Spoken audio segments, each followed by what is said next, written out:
जय हिंद। तो आज के इस वीडियो में जो क्लास 10th वाले स्टूडेंट का जो टेस्ट हुआ था सब्जेक्ट बायोलॉजी का, इसमें 40 क्वेश्चन था। तो 40 क्वेश्चन का आंसर बताने वाले हैं। आप लोग बताइएगा कि ऑफलाइन वाले स्टूडेंट आप लोगों का 40 में से कितना नंबर आया है। ठीक है, तो चलते हैं सीधे क्वेश्चन पर। आप लोग आराम से क्वेश्चन को मिला लीजिए और मिलाने के बाद बताइएगा कमेंट सेक्शन में कमेंट करके कि 40 में से कितना क्वेश्चन आपका सही हुआ है। आइए, पहला क्वेश्चन कहता है कि निम्न में से कौन आहार श्रृंखला का निर्माण करता है। तो घास खाता है, मतलब इसमें क्या हो जाएगा, कौन आहार श्रृंखला का निर्माण करता है। ये हो जाएगा घास, घास को खाता है बकरी, बकरी को खाता है मानव। तो एक का आंसर बी हो जाएगा। एक का आंसर क्या हो जाएगा, बी हो जाएगा। 2 नंबर कहता है कि ओजोन परत पाई जाती है। तो ओजोन परत जो है स्ट्रेटोस्फेयर में पाई जाती है। स्ट्रेटोस्फेयर में पाई जाती है, जिसको हिंदी में कहा जाता है समताप मंडल। तो 2 का आंसर हो जाएगा ए, 2 का ए हो जाएगा। ठीक है, 3 में ताकि निम्न में से कौन एक जलीय आहार श्रृंखला है। तो इसका आंसर ऑप्शन नंबर बी हो जाएगा। शैवाल को खाता है जलीय कीट और जलीय कीट को खाता है मछली। तो 3 नंबर का राइट आंसर बी हो जाएगा। 4 में कहता है कि निम्नांकित में से किसे आप उपभोक्ता की श्रेणी में रखेंगे। तो हरे पौधे जो है उसको उपभोक्ता कहा जाता है। ठीक है, उसको क्या कहा जाता है, उपभोक्ता कहा जाता है। हरे पौधे जो है, हरे पौधा मतलब जो है उपभोक्ता कहलाता है। एक सेकेंड, थोड़ा सा रुक जाइए। चलिए देखिए, 4 नंबर का जो क्वेश्चन दिया हुआ है, कहता है कि निम्नांकित में से किसे आप उपभोक्ता की श्रेणी में रखते हैं। उपभोक्ता कहा गया है। तो इसका राइट आंसर जो हो जाएगा ऑप्शन नंबर सी हो जाएगा, जंगली जानवर। देखिएगा, जो जीव भोजन के लिए दूसरे पर निर्भर रहते हैं उसको उपभोक्ता कहते हैं। ठीक है, तो 4 का राइट आंसर सी हो जाएगा, जंगली जानवर। 5 में देखिए, कहता है कि निम्न में से कौन एक जैविक प्रक्रम द्वारा अपघटित होने वाला पदार्थ है। तो इसमें हो जाएगा सूखे घास पत्ते। जो सूखे घास पत्ते जो है, ये मतलब सरगल करके, ये जो है मतलब सरगल जाता है, इसलिए करके 5 नंबर का राइट आंसर जो है ऑप्शन नंबर ए हो जाएगा। 6 नंबर कहता है कि हरे पौधे कहलाते हैं। तो जो हरे पौधे होते हैं वो उत्पादक कहलाते हैं। हरे पौधे क्या कहलाते हैं, उत्पादक। तो 6 का हो जाएगा ए नंबर, 6 का ए नंबर हो जाएगा। 7 में कहता है कि ओजोन परत पाया जाता है। तो ओजोन परत जो होता है वायुमंडल के ऊपरी सतह में पाया जाता है। 7 का आंसर बी हो जाएगा। 7 का आंसर क्या हो जाएगा, बी नंबर। 8 में कहता है कि ओजोन परत किस हानिकारक विकिरण से पृथ्वी को सुरक्षा प्रदान करती है। तो पराबैंगनी विकिरण। ओजोन परत जो है पराबैंगनी किरण को पृथ्वी पर आने से रोकती है। तो 8 का आंसर सी हो जाएगा। 8 का आंसर हो जाएगा सी। 9 नंबर देखिए, ताकि कौन सा अजैव निम्नीकरण कचरा है। कौन सा अजैव निम्नीकरण कचरा है। देखिए, अजैव निम्नीकरण कचरा उसको कहते हैं कि जो सड़ता गलता नहीं है, जैसे कि थर्मोकॉल हो गया। थर्मोकॉल इसका राइट आंसर हो जाएगा। 9 का हो जाएगा सी। 9 का हो जाएगा सी। 10 में कहता है कि कौन सा गैस ओजोन परत में छेद के लिए उत्तरदायी होता है। तो CFC का मतलब क्लोरोफ्लोरोकार्बन। 10 का आंसर सी हो जाएगा। 10 का आंसर क्या हो जाएगा, सी हो जाएगा। एक बार फिर से आप लोग मिला लीजिए। 1 का हो जाएगा क्या कहते हैं, 1 का बी हो जाएगा, 2 का ए, 3 का बी, 4 का सी, 5 का ए, 6 का ए, 7 का बी, 8 का हो जाएगा सी, 9 का भी हो जाएगा सी और 10 का भी हो जाएगा सी। 10 तक हो गया। आगे बढ़ते हैं। 11 में कहता है कि वायुमंडल में CO2 का प्रतिशत क्या है। तो 0.03% ऑप्शन नंबर बी में है। ठीक है, 11 का बी। 12 कहता है कि निम्न में से कौन प्राकृतिक संसाधन नहीं है। तो जीवधारी, ऑप्शन नंबर डी, 12 का डी हो जाएगा।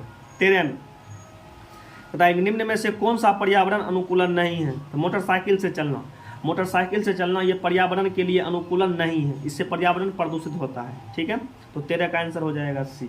14 नंबर, निम्न में से कौन सा गंगा प्रदूषण के लिए उत्तरदायी नहीं है। गंगा प्रदूषण के लिए उत्तरदायी नहीं है।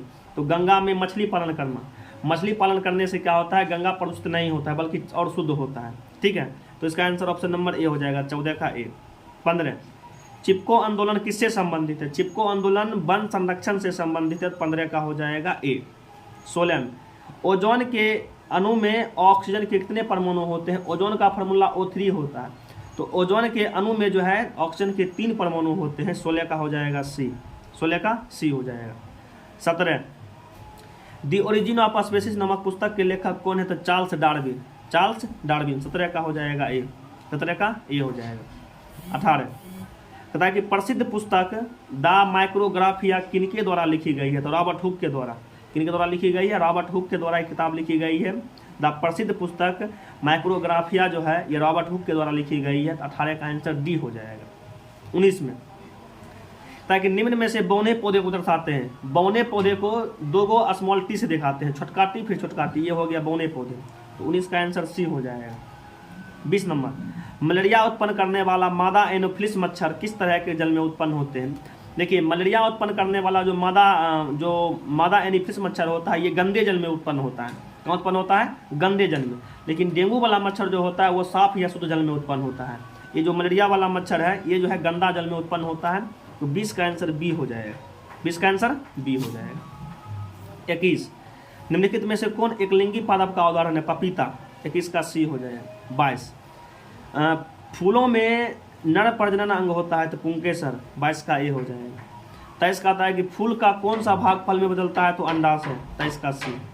24 में कहता है एक लिंगी पुष्प का उदाहरण है तो पपीता। 24 का ए। 25 पुष्प का कौन सा भाग परागकण बनाता है तो पुंकेसर। 25 का सी। 26 का आता है कि बीज विकसित होता है तो बीजाणु से। 26 का क्या हो जाएगा? बी हो जाएगा। 27 में मानव मादा के जन्म तंत्र का भाग नहीं है तो शुक्रवाही का। Option number C. 27 का सी हो जाएगा। 28 में है कि मानव मादा में अंडाणु निषेचन होता है तो फिलिपियन नलिका से यानी कि फिलिपियन ट्यूब से। 28 का डी हो जाएगा। 28 का डी हो जाएगा। 29 किशोरावस्था में होने वाले शारीरिक परिवर्तन का उदाहरण है testosterone hormone, estrogen hormone, thyroxine.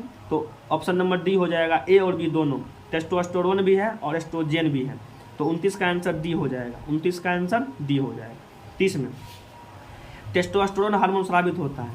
देखिए टेस्टोस्टेरोन हार्मोन स्रावित होता है ये टेस्टिस से यानी कि वृषण से होता है। ठीक है, तो 30 का हो जाएगा ए।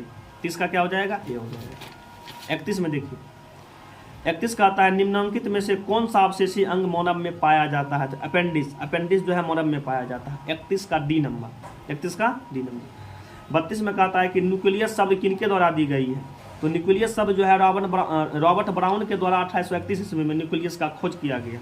तो 32 का आंसर ए हो जाएगा।